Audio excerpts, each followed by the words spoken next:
Security and fraud risk, lack of understanding, overspending, account management, limited acceptance, fees and charges, privacy concerns, consumer protection. Do those concerns sound familiar to you? Yeah. So that's the same conversation I was having with my grandparents when debit cards became a thing. And now these same concerns are taking place in Bitcoin. I'm here with Trey Sellers, Unchained. Trey, talk to us a little bit about what's going on in Bitcoin today. It's a pretty monumental day, right? It's we're at a target or a price target of about $100,000. Not quite, but getting close. Getting real close. Getting close. So what's going on in the Bitcoin world today? Yeah, it seems like every other day we have a new all-time high, which is interesting. And you texted me this morning as we were preparing for today and said, how's it feel to be so right about this? And, we've had conversations in the past. Bitcoin is something that takes a little while for people to start to wrap their heads around. But I want to kind of keep that question in context a little bit here. Bitcoin is still very, very new. It's very novel to pretty much everybody. I mean, how many people do you know in your general social circle, your family, your friends, who own any amount of Bitcoin, let alone a material amount, like something that's substantial or material to their net worth? It's very small. Right. And we're looking at $97,000, $98,000 per Bitcoin today. And yet Bitcoin is still a tiny, tiny fraction of the global economy, of the value of all the assets that are out there, which is something on the order of, it's hard to get a good estimate for this, but something on the order of like 400 trillion to 900 trillion if you really add all this stuff up. And, people store value away from currency, away from dollars, into other assets that they expect are going to not lose purchasing power over time. During the real estate world, right? There's a monetary premium that is built into real estate as this store of value because it's very hard to make new real estate. And on the other side of that coin, they're constantly making new dollars, right? So you get this this incentive for people to not hold currency or not hold money and instead seek other store value assets. Well, Bitcoin is relatively new in that game, 16 years, but has something that no other store value asset has, which is it's perfectly fixed in supply. There cannot be any more than 21 million Bitcoin.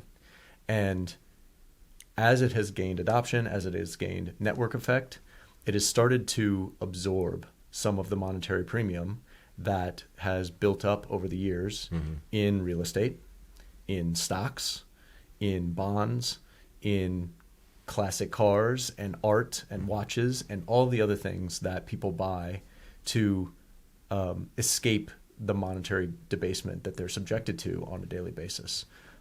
Bitcoin has these attributes, which we can get into a little bit more, that makes it a near perfect store of value. And one of those is that perfectly fixed supply, but as people start to recognize it as such, they will start to say, okay, well, I don't need to lock up my capital that I'm planning on holding on to for the next 50 years in something like real estate or something like stocks, which has a whole bunch of downsides in doing so. There's fees and storage costs and maintenance and tenants that you have to deal with, and it's illiquid and it's hard to move. And in fact, you can't move real estate, right? It's stuck there in place. Whereas I could just store this value that I've saved up for, that I've worked so hard for, in this digital asset and not have to deal with all of the downsides of some of these other stores of value. So it's very competitive in that way. Right. And again, as people start to recognize that, they start to move capital in. Right.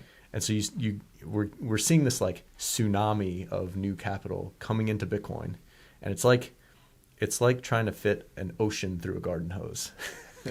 So let's talk about that. Well, first and foremost, before we get started, so Trey, first of all, tell everybody who you are, why are you the expert on here? Because admittedly, I know very, very little about Bitcoin. In fact, we had a conversation in September We were actually on fall break. Families were around the same area, around the pool, a beach, or something along those lines, and that's when these talks started. And my initial thought was to just have you on and kind of explain what Bitcoin was, but it's sort of evolved into what I hope this conversation will turn out to be today. But tell everybody why you're the expert and why they should be listening to you.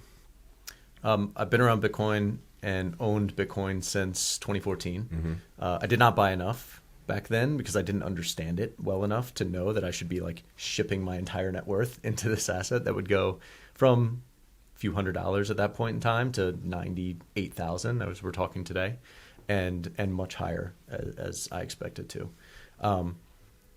But over time, I started digging in a little bit more. It was around the time of 2018, 2019, where I started really understanding the asset and being very convicted in it and starting to allocate a lot more heavily to it. Yeah. I was working in a bank. I'm a banker turned Bitcoiner. I was at Truist. I came from the SunTrust side of that merger with BB&T and working in the capital markets business there, doing like risk and P&L work, sitting among the trade flows there. And so, I do have some expertise in capital markets and the stock market and bonds and all this stuff, but that's not necessarily that's not needed to understand Bitcoin. Right. But it's got to help. I just had this. It doesn't hurt. Right. It doesn't hurt. But it's certainly not a prerequisite. Does it give you more of a leg to stand on when you're talking with other people since you came from that banking background, that more traditional background? It depends on who I'm talking to. If I'm talking to people in traditional finance, I understand how to speak their language. I can talk about markets and liquidity and trade flows and all this stuff that they understand that a lot of people don't, right? And so that relatability helps to get some of these concepts across. But again, it's not at all necessary that you understand, how the stock market works or bonds or whatever in order to understand the value of just securing your hard-earned capital in something that can't be debased. Right. So it was, I kind of became the Bitcoin guy at the bank in, call it 2020. I saw the writing on the wall, so to speak, as to what would potentially and probably happen in terms of the price of Bitcoin, which did. And, I kind of took it upon myself to be a source of knowledge for the people around me in the bank who I knew would be asking questions. So I created this presentation I called Bitcoin for Bankers, speaking in their language, helping them understand why they should care about Bitcoin, which is really why you should care about it, because your clients are going to, and you need to not look like an idiot when they're asking you questions about it. That presentation got its way around. I was asked to join a crypto working group at the bank in kind of the height of the last bull market in 2021, as the board of the bank was looking for an understanding of the general landscape around all this. Should they have a strategy? What should that strategy be? And my expertise was valuable in helping the executives frame that story and lay out that landscape for the board. And then at a certain point, I just came across an opportunity to move into working in Bitcoin. And I've been at Unchained, which is a Bitcoin financial services company, for a little over 3 years now, helping people to acquire and secure Bitcoin. And to be clear, it's Bitcoin. It's not crypto. It's not some of the other... Yes. When I say Bitcoin, I do not mean crypto. I don't mean DeFi or NFTs or tokens of any kind. We're talking about Bitcoin and Bitcoin alone. Crypto is really it should be thought of completely separately from Bitcoin, because it goes after a completely different set of problems. And that set of problems is much more trivial, much less important for the world. Whereas Bitcoin solves a very quintessential problem, which is that the money that we use is based on credit, it's based on debt, and as such, it is constantly being debased, which means that you're constantly losing purchasing power if you hold money. If you hold cash directly, which we all know intuitively, right? No doubt. We hear it about a regular basis. You don't hold a large cash balance, do you? No, nobody does, because you know that if you do that, it's a guaranteed way to get poorer. Absolutely. So a couple different things, because again, very little knowledge about Bitcoin. You said there's a fixed supply, but help me understand what the halving is. The halving, okay. There is a fixed supply of Bitcoin. It's 21 million. The way that Bitcoin comes into existence or is unlocked into this network that Bitcoin is a monetary network. It's a group of people, free individuals coming together and agreeing on a set of rules. And one of those rules is there will be no more than 21 million Bitcoin. But that Bitcoin has to come into existence in some way. This is defined in the rule set. And it's done so through an issuance agreement among all the participants who come into Bitcoin to say that about every 10 minutes, there will be a certain number of new Bitcoin available within the supply. This is related to the concept of mining, which you have probably heard of, Sure. but probably don't understand.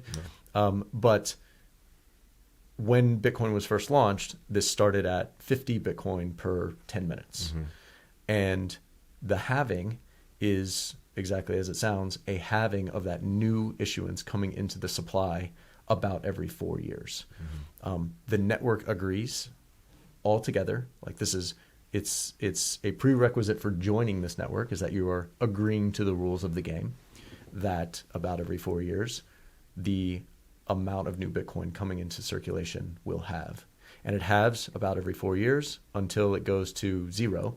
And at that point, there are no new Bitcoin. And that just happens to work out to being 21 million as a final cap. Right.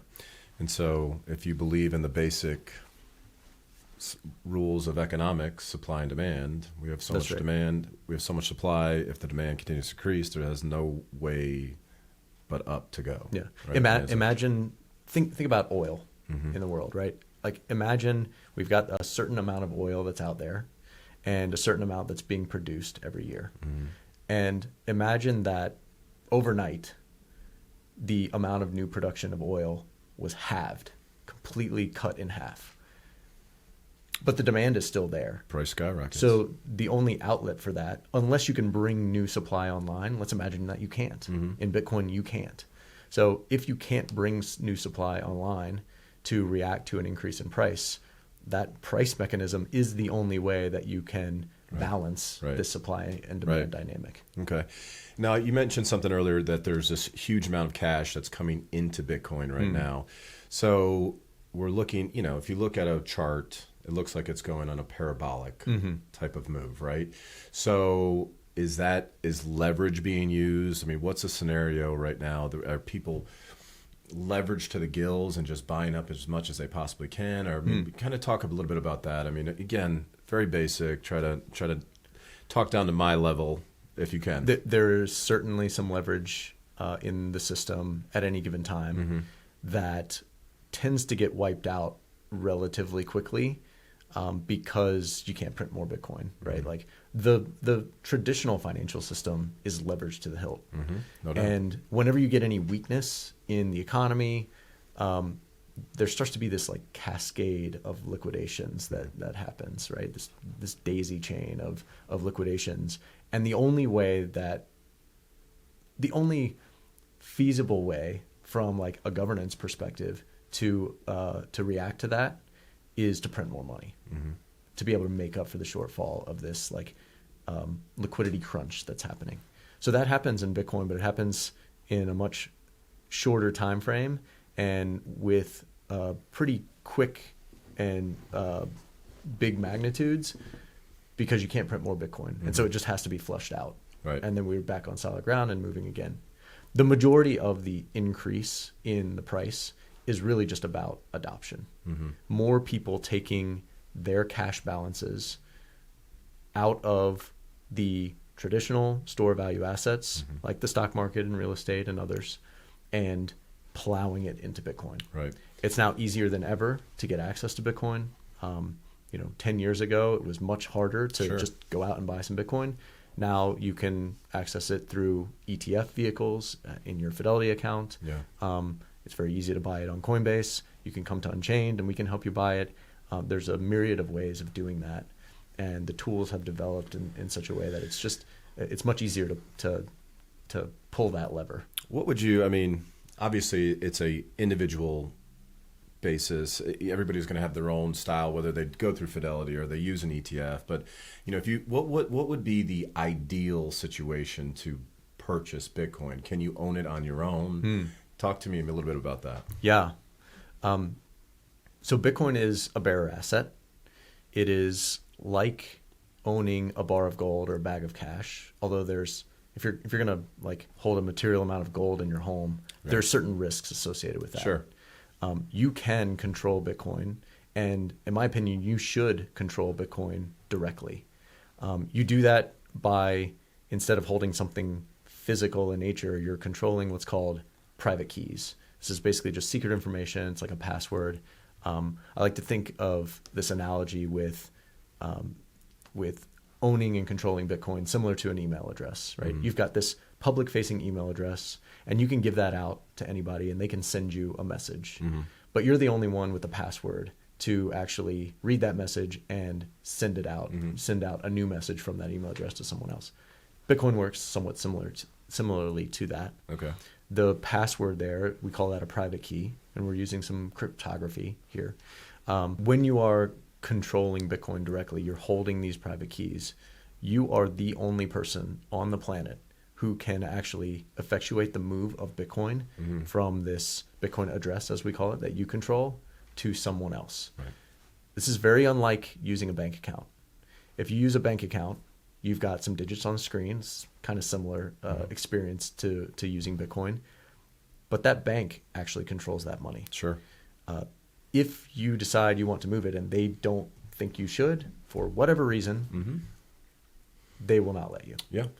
There's a myriad of ways that can play out. But suffice it to say, you do not actually control that money. You're trusting them with it, and you're trusting in their the permissioned nature of that, so that you can get access to it whenever you want. In Bitcoin, you don't have to trust anybody. You can directly control that. And because it is digital, you can zap it around the world instantaneously, essentially, which you can't do with gold and you can't do with cash. Right. There's a number of different ways that you can control Bitcoin such that it's very difficult to lose as well. Like, we've kind of probably all heard some stories about people who've made some mistakes. That was one of my questions, I mean, there's some lost Bitcoin out there, right? There is, yeah. Just like there's lost gold from the pirate ships and that kind of thing, right? Similar type of concept. Right. Except if you lose Bitcoin, there is no way of getting it back. Like you can't, dive to the bottom of the ocean to find your Bitcoin. All right. So let's take a step back for a second here. So, when we started this conversation, again, my whole thought was just using this as a learning experience for myself and then anybody watching to try to understand what Bitcoin was all about, and certainly helped us do that already. But the more I watched and listened to some of the podcasts that you are speaking on, you speak of FIRE, financial independence, retire early, which is a philosophy or mindset, which I think a lot of people abide by or live by on a regular basis. And this is where I think it finally clicked for me. And I'm literally talking about in the last 48 hours clicked for me, where now I see how, I don't want to call it superior necessarily, because I'm not quite there yet. We'll get you there. But I can see the advantage of it at least being a portion, if not a large portion of my portfolio. I'm definitely not where I'm 100% Bitcoin yet. But I definitely understand the concept more so where it's an asset. I'm trying to do all the things by save, whether it's in an ETF or some sort of mutual fund.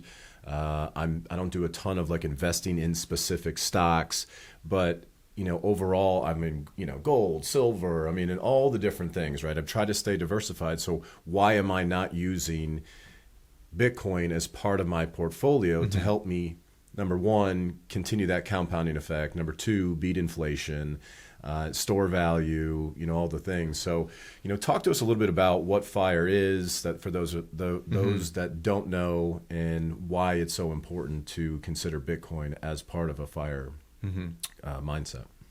Yeah, financial independence, retire early, is a approach to personal finance that, in my mind, the core of it is just being very intentional and setting up a framework for yourself so that you can accelerate your path to getting to a place where you don't necessarily have to work anymore.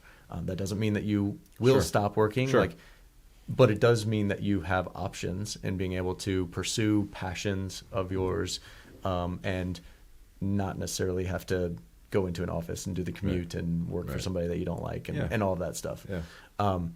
So I would agree with you in saying that a lot of people are, they're pursuing this in a vague way, but FIRE differentiates itself by that intentionality. Intentionality in managing your expenses and making sure that you are only spending on things that are actually doing more for your life now than what you could otherwise have, this opportunity cost of saving more now so that you can retire a little bit earlier or reach that financial independence a little bit earlier. And then setting about an intentional plan for generating income and moving as much of that into a savings portfolio or an investment portfolio that will allow you to compound and reach a level of a portfolio that you can live off of without having to work. At that point, you are financially independent. No, go ahead. And for the FIRE community intuitively understands the problems that Bitcoin solves, and they're using that intuitive understanding in the way that they approach their FIRE journey. They understand, just like you and I were talking about, that your money's constantly losing value, that because of that, costs of your everyday items, whether it's real estate that you want to purchase or sending your kids to college or healthcare costs or whatever, are constantly increasing in value. And therefore, holding on to money is a guaranteed way to get poorer. And instead of holding on to that, you must invest or save using assets that are going to beat that inflation rate, beat that general increase in the cost of living. I mean, the system is set up for the Fed to literally maintain a 2% inflation, right? So yeah, they literally tell you they're going to make debase cash holders 2% poorer if we hit our target. Yes, right. Which we certainly have not been hitting that target over the last several years. Yeah, and they're measuring that based off of a consumer price index. Right. There's a lot of controversy around how that is calculated. Is that too low or whatever? The reality of the reality is that everybody has their own inflation rate. Like the things that you value, the things you want to do in your life are different than what I want to. You and I like to play golf, and maybe a golf membership is part of that financial independence lifestyle that we're going after. And we've seen since COVID the cost of maintaining a membership like that has kind of skyrocketed. Yeah. But that's like a leisure activity. Right. Healthcare is constantly going up. Cost of education is constantly going up. And maybe you've got real estate in this part of the country versus somewhere else. Like everybody's inflation is a vector. It's not like a static single number there.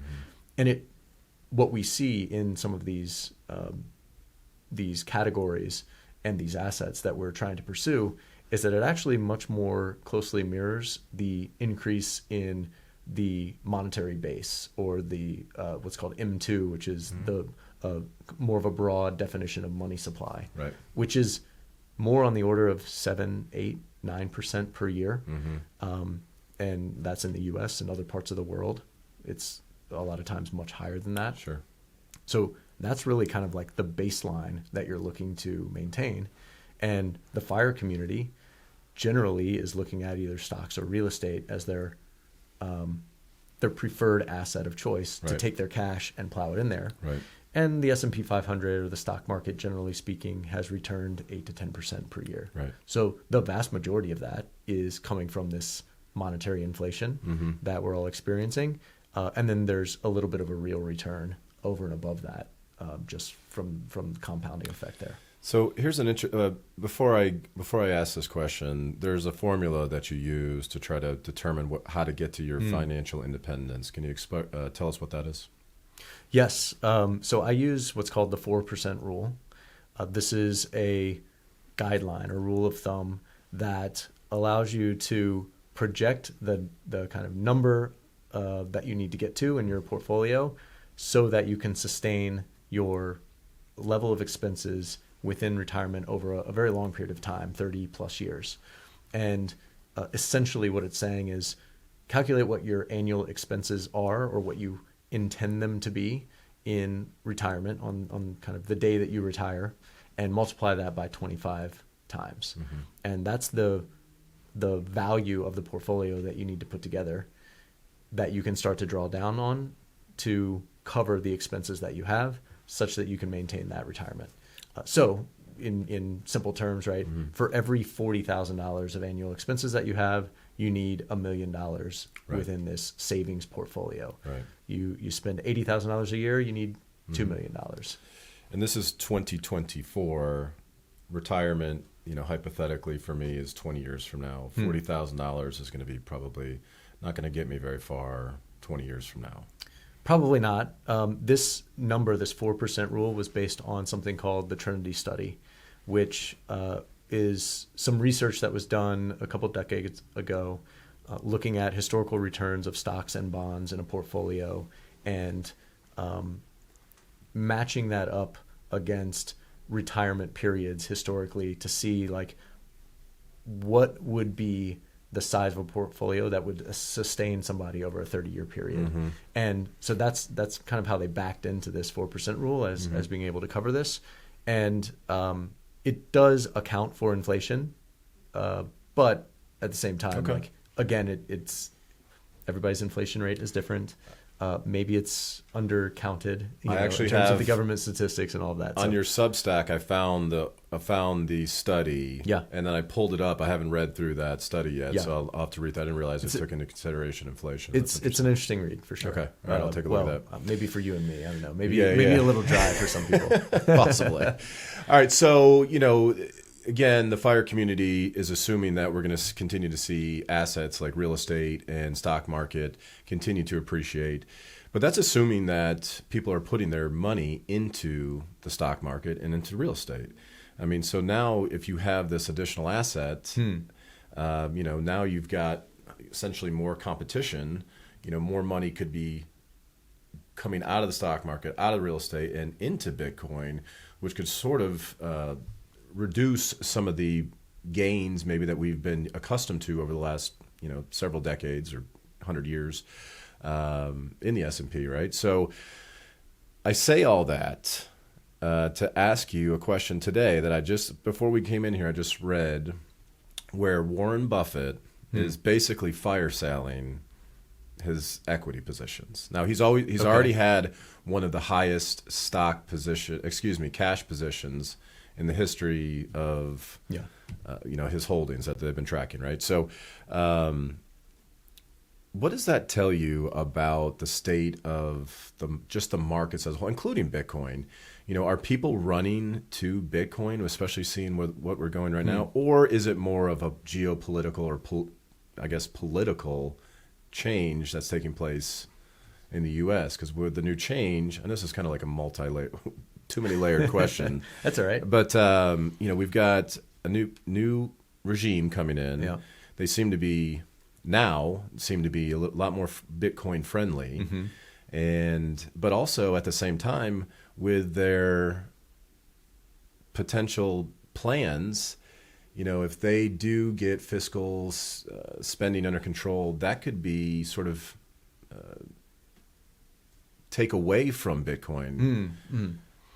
I think I see where you're going, right? The new administration is very Bitcoin friendly, but you've got Elon and some other folks saying, okay, we're setting up the Department of Government Efficiency, as if that isn't the biggest oxymoron you've ever heard. But maybe they can make some real headway. Right.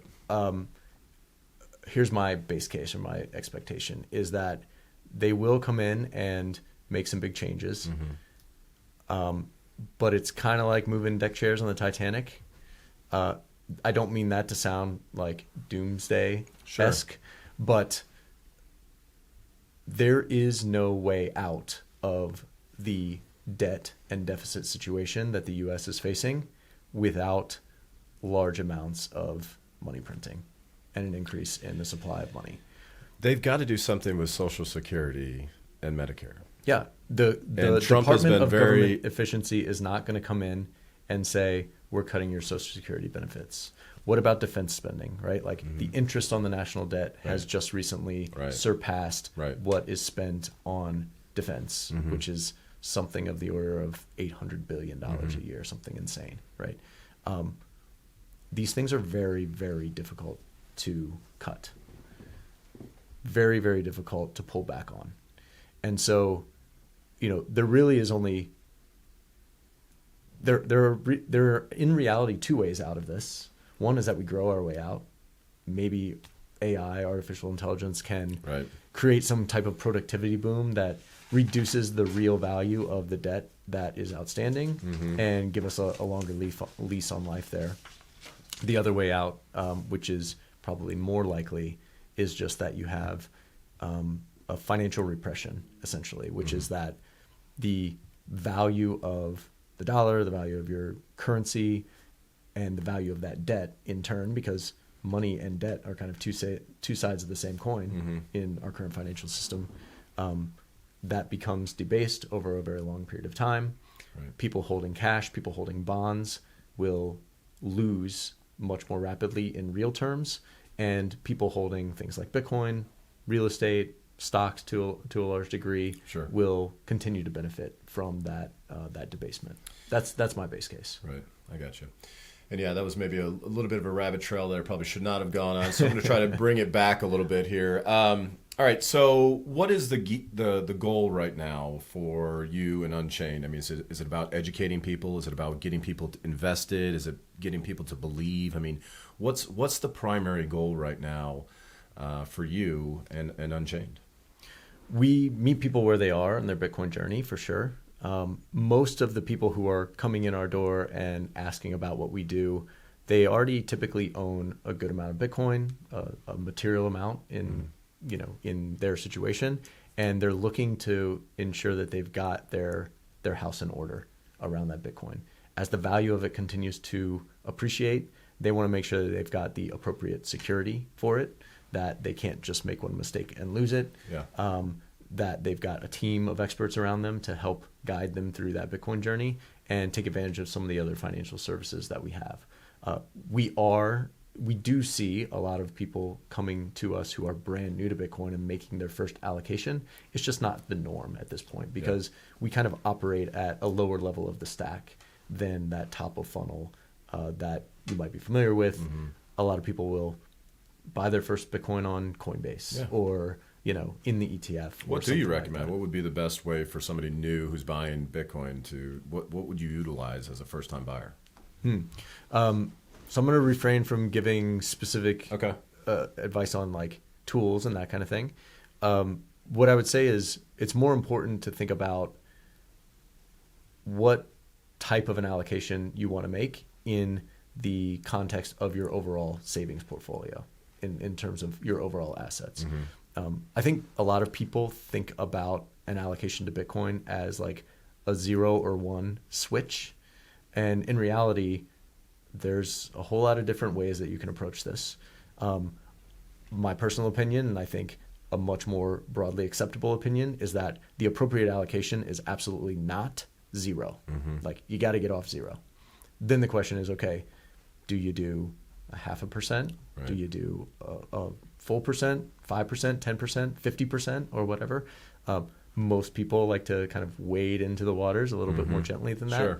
So when you figure out what that should be for you and your personal position, what I will typically tell people is buy half of that, like right now, and then pick a time frame that you're going to dollar cost average into the other half. It's helpful to take that approach, in my experience and opinion, because Bitcoin is volatile. The price is very volatile. And it makes it a lot easier to handle that volatility from an emotional aspect if you've got this like plan that you're sticking to. And you're not feeling like you can get that initial allocation so that you've got something in the game. But you're not feeling like, oh, did I just buy the top? And then I got to deal with like a 40% drawdown, which does happen. I mean, that's where I think for just personally, for me, I'm sitting there going, well, we're at an all-time high. I do now feel much more confident about allocating assets, but I'm like, but we were having a conversation a year ago or whatever it was. Yeah. And the price was way lower, right? Exactly. This is human psychology in a way that people kind of always have acted. Right? But it's also one of those things where if you're going to, you don't want to invest, and I'm not a financial advisor. This is your realm. Not financial advice. It's not money that you want to invest that you need tomorrow. Am I right thinking about that? Bitcoin is volatile. Yeah. And it has a habit of going up very rapidly over a long period of time, but it is very volatile in the short term. And so you need to think about this in the same way that you think about your stock portfolio, which is that you're not buying and flipping this type of asset. Mm-hmm. People in the FIRE community use the stock market as a savings vehicle. Right. They don't really treat it like an investment. Like when you make an investment in a piece of real estate, you're analyzing that piece of real estate for the particular numbers that it represents. You're thinking about the financing of it, all that kind of thing. If you are buying a particular stock, maybe you're looking at price to earnings ratios and debt to equity and like all these other fundamental metrics that would allow you to figure out, hey, is this a good investment or a bad investment, or is this an investment at this price that has a good risk reward or something like that. Right. People don't normally actually make those determinations when they are just plowing money into the index, the broad stock market index at any price. You're not investing there. You're using that as a savings vehicle. Right. Approach Bitcoin the same way. You're using this as a savings vehicle for a time period that's, I would say, at least 5 years. 10 years or more is probably better. But that's how I approach it. That's how I recommend that other people think about it as well. Yeah, the volatility is what's going to be incredibly interesting and probably a tough pill for me to swallow, for sure, because I will be that person that invests and then tomorrow will drop 40%. So yeah, I tell people, anybody who's making their first allocation, just you're gonna buy this Bitcoin and it will go down 30% the next day. Like just bank on it. But if you don't buy it, it will go up 30% the next day as well. So just get in there and play around with it, right? Like that dollar cost averaging strategy, I find is a really good way to approach this. Right. Like, figure out a number that works for you and your cash flow, and just start chipping away at it until you've developed the level of understanding and conviction that can enable you to make a larger allocation if you decide you want to. So I heard you talk about the richest man in Babylon at one of the podcasts that I read. So, I mean, would you suggest, again, not financial advice, but that seems like a good place to start if somebody's that's trying to like wade in and do that sort of 10% allocation every paycheck, making certain that 90% of your paycheck, can cover all your expenses and so forth, or whatever else you got going on. I mean, is that a good philosophy to go to work on, or would you? I mean, again, I know you're all in, right? So from somebody that's not all in, that literally has $800 of Bitcoin, so nothing. Is that a good method to work with? Well, I think it's somewhere in the neighborhood of 0.002 Bitcoin is like the average amount per U.S. population or global population, which you can get for a few $100s. So you've got at least like 2 or 3 people's worth of Bitcoin at that. So I think that a 10% savings rate should be the baseline that everybody at least starts from. But that's on anything, not just. But that's on anything, right? And then you've got to decide, okay, well, what percentage of that 10% or whatever your savings rate is going to be, are you going to allocate to stocks versus Bitcoin or any other investments or savings vehicles that you are thinking about? Personally speaking, like Bitcoin is the best idea. There is no second best idea really. So why would I allocate to anything else? That's how I approach it. And you don't feel concerned that you're not diversified in any form or fashion? I mean, I am diversified. I have a home that I own. I do have some stocks that are from like a long time ago that I had allocated, that I, for various reasons that I won't get into here, did not, liquidate and buy Bitcoin. I think this level of conviction does come to people who spend the time to really understand what Bitcoin is, what problem it solves, and why it's important, and why we're seeing the Trump administration talk about a Bitcoin strategic reserve, and why Russia is mining it, and why companies are putting it on their balance sheet. You start to see these trends, which are things that people like myself who have been around for a very long time have kind of predicted and thought was coming and was possible, and now we're starting to see it in real time. You kind of can't unring that bell, and when people start to see this and understand it, it is only natural that you want to allocate more heavily to it. All right, so you mentioned Trump. We've talked a little bit about that. I went down a rabbit trail I didn't really want to go down, but you mentioned it again, so I got to ask. So now, is it my understanding that there's going to be some new rules in place where just your more depository institutions are going to be actually able to sell or invest in Bitcoin or hold it on their balance sheets? Is that part of what's taking place in the new sort of regime that's coming in, which will only increase the demand for Bitcoin? We're starting to see a lot more companies and corporations put Bitcoin on their balance sheet as a treasury reserve asset. MicroStrategy is a company that's very famous for this, trailblazing, and have taken an extremely aggressive approach to doing this. But there has been activist investors at Microsoft putting the idea of buying Bitcoin for Microsoft's treasury up for vote for shareholders, and that is going to be discussed here in the next few weeks. Tesla owns some Bitcoin on their balance sheet. SpaceX does as well, not a public company, but all the same. Square or Block also has some Bitcoin on the balance sheet. Cash App, of course, sure. You can buy and sell Bitcoin there. It's integrated into Venmo and PayPal and a lot of the tools that we use to some degree, and there's a little bit of gating that's happening there, but and then you're starting to see a lot more talk on the sovereign level as well of more friendly stance toward Bitcoin. Certainly that's happening with the Trump administration, but a lot of other places around the world as well. And so, there's this like geopolitical game theory that's happening, not only with sovereigns, but also with corporations, where when you recognize that this is something worth owning, and then you also recognize that it's perfectly fixed in supply, there's a bit of a race that starts to happen. Sure. And we're getting into if you think of Bitcoin adoption as an S-curve, similar to any other technology, we're like getting into that acceleration phase there.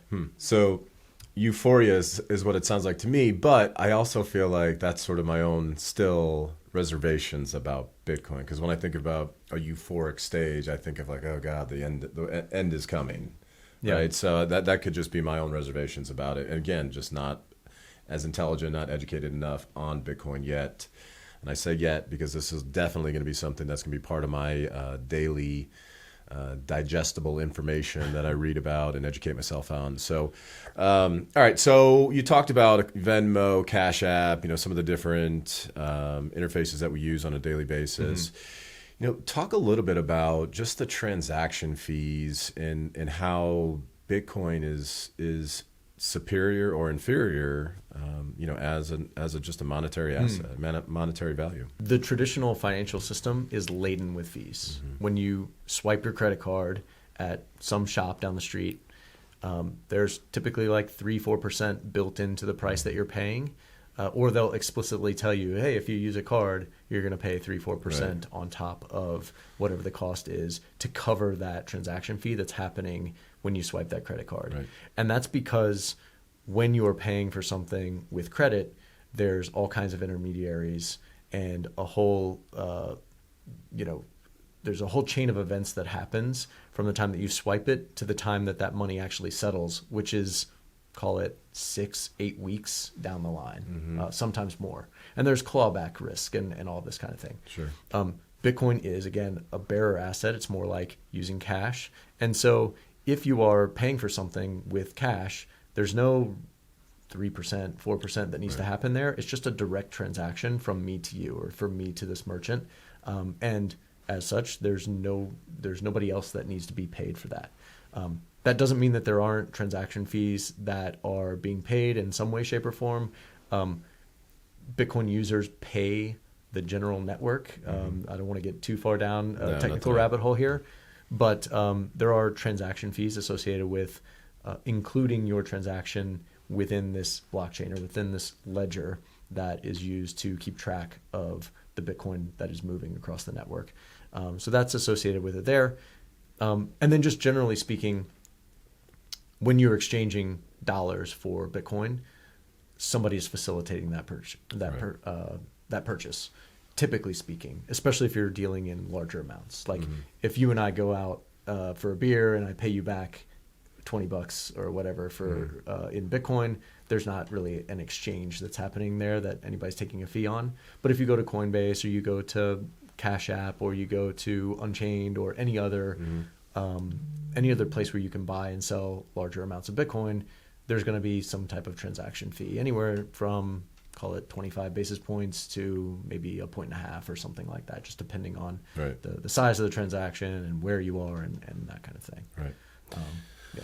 So, all right. So we'll wrap this up. I mean, one of the things we talk about on when we're here, we're educating people, is utilizing leverage to buy real estate, which we've talked about. Some of the different, downsides of real estate is that it's not liquid. There are transactional costs. Yeah.